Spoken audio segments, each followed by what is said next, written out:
अस्सलाम वालेकुम नाज़रीन, आप देख रहे हैं के11 न्यूज़ का यूट्यूब चैनल और मैं हूं लुकमान चौहान। आज़ाद कश्मीर में बल्दियाती इलेक्शन के हवाले से तैयारियां ज़ोरों शोर से जारी हैं। इस हवाले से इलेक्शन कमीशन ऑफ आज़ाद जम्मू कश्मीर ने वार्ड बंदियों का मुकम्मल जो मरहला है वो मुकम्मल कर लिया है, जबकि वोटर्स फहरिस्तों में कमी कोताही और वोट इंदराज से मुतल्लिक़ तारीख में 2 अगस्त 2022 तक तोसी कर दी गई है। दूसरी तरफ supreme court of Azad Kashmir ने हुकूमत को 45 दिन की मज़ीद मोहलत फराहम करते हुए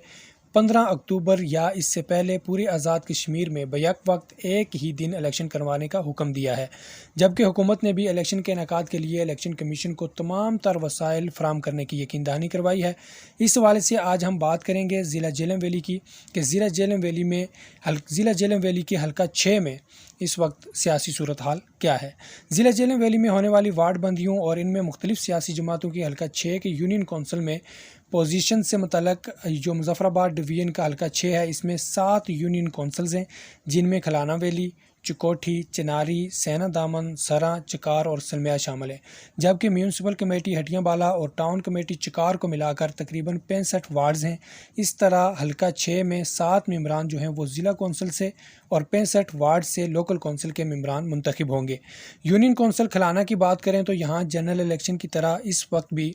3 बड़ी जमातें यानी पीपल्स पार्टी, मुस्लिम लीग नून और तहरीक इंसाफ के दरमियान कांटे का मुकाबला होगा और पीपल्स पार्टी यहाँ से ज़िला कौंसिल की सीट और वार्ड्स की अक्सरियत सीट निकालने में कामयाब दिखाई दे रही है।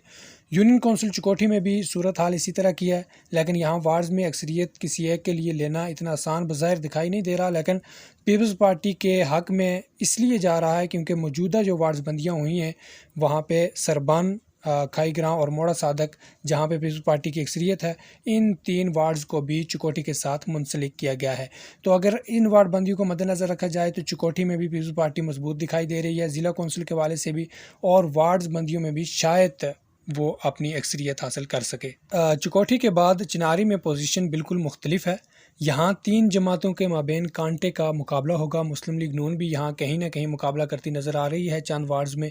बांडी सईदा यूनियन कौंसिल चिकोठी से मुंसलिक होने के बाद यहाँ तहरीक इंसाफ थोड़ी मुश्किल में नज़र आ रही है, लेकिन सड़क चिनारी से